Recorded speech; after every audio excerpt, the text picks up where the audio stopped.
Today we're going to be singing Guru Ashtakam. The Guru Ashtakam is a famous octet in praise of the Guru or his spiritual teacher, composed by Adi Shankaracharya. It emphasizes the importance of the Guru in one's spiritual journey and that without the Guru, all accomplishments are meaningless. We, Smriti and Shruti, are delighted to present the Guru Ashtakam for you. Shariram surupam tatava kalatram yasascharu chitram dhanam nedutulyam manaschena lagnam guroram gripanne tatakim tatakim tatakim tatakim kalatram dhanam putra pautradi sarvam graho bandhava sarvametadi jatam manaschena lagnam guroram gripanne tatakim tatakim tatakim tatakim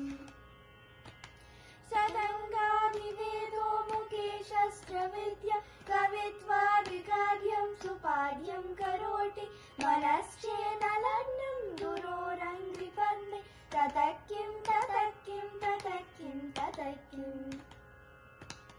विदेशेषु मान्य स्वदेशेषु दान्य सदाचारवृत्तेषु मातो न चान्य मनश्चेन लग्नं गुरोरं कृपन्ने ततकिं ततकिं ततकिं ततकिं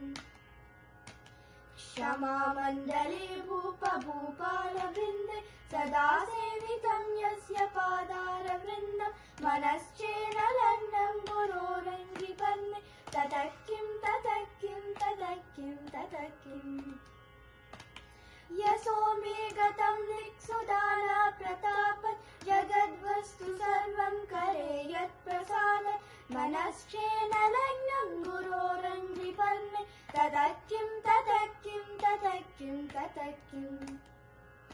न भोगी न योगी न वाजिराज न कान्तामुखेनैव वित्तेषु चित्तं मनश्चेन लग्नं गुरोरं कृपन्ने ततकिं ततकिं ततकिं ततकिम्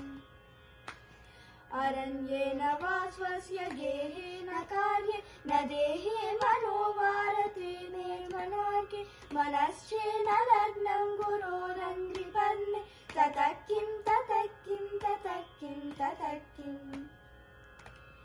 गुरोरष्टकं यत्पते पुण्यदेहि यतिर्भूपतिर्ब्रह्मचारी च गेहि लभेद्वाञ्छितार्थं पदं ब्रह्मसंज्ञं गुरोरुक्तवाक्ये मनो यस्य लग्नं गुरोरुक्तवाक्ये मनो यस्य लग्नं गुरोरुक्तवाक्ये मनो यस्य लग्नं. Thank you.